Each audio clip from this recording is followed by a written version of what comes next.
आज डेट है February 27, 2026 और आज इंडियन एक्सपोर्टर्स के लिए एक इनविजिबल वॉल खड़ी हो गई है। यूरोप ने दरवाजे बंद नहीं किए, बस एंट्री फीस इतनी बढ़ा दी है कि इंडियन स्टील और एल्यूमिनियम वहां बेचना ऑलमोस्ट इम्पॉसिबल हो सकता है। इसे कहते हैं CBAM, carbon border adjustment mechanism. UPSC aspirants के लिए ये सिर्फ एक एनवायरनमेंट टॉपिक नहीं है, ये GS पेपर 3 इकोनॉमी और GS पेपर 2 इंटरनेशनल रिलेशंस का सबसे बड़ा करंट अफेयर है। इस वीडियो में हम डिकोड करेंगे, यूरोप हमारे स्टील पर टैक्स क्यों लगा रहा है, क्या ये क्लाइमेट एक्शन है या प्रोटेक्शनिज्म, और इंडिया का प्लान बी क्या है।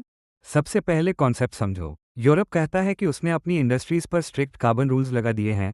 EU it's emission trading system, इस वजह से वहां प्रोडक्शन महंगा हो गया है। अब कंपनीज क्या करती हैं, वो अपनी फैक्ट्रीज शिफ्ट कर देती हैं उन देशों में जहां रूल्स स्ट्रिक्ट नहीं हैं, जैसे इंडिया या चाइना। फिर वहां से सस्ता सामान यूरोप भेज देती हैं। इस प्रोसेस को कहते हैं कार्बन लीकेज।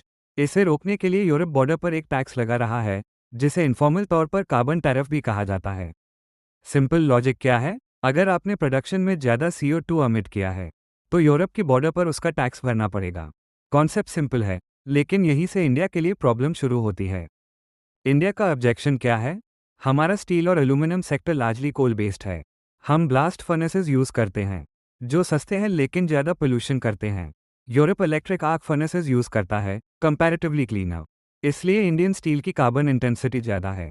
रिपोर्ट्स के अनुसार इंडियन स्टील पर 20% से 35% तक एक्स्ट्रा टैरिफ लग सकता है। सोचो, अगर आपका प्रोडक्ट 35% महंगा हो जाए, तो क्या जर्मन बायर आपसे खरीदेगा? नहीं, वो ग्रीन स्टील खरीदेगा। बिलियंस ऑफ डॉलर्स के एक्सपोर्ट्स रिस्क पर हैं, और 2026 से टैक्सेशन फेज ऑफिशियली शुरू हो चुका है। अब सिर्फ रिपोर्टिंग नहीं, एक्चुअल पेमेंट देना पड़ेगा। तो क्या इंडिया चुप बैठेगा? बिल्कुल नहीं। इंडिया के पास 3 बड़े वेपन्स हैं। 1 WTO argument non tariff barrier. India ने WTO में आयोग किया है कि CBAM एनवायरनमेंट के नाम पर प्रोटेक्शनिज्म है, यानी यूरोप अपनी डोमेस्टिक इंडस्ट्रीज को प्रोटेक्ट करना चाहता है। अगर ये डिस्क्रिमिनेटरी साबित हुआ तो ट्रेड डिस्प्यूट बन सकता है। 2 carbon credit trading scheme CCTS। अगर कार्बन टैक्स देना ही है तो यूरोप को क्यों दें? इंडिया अपना carbon credit trading scheme launch कर रहा है।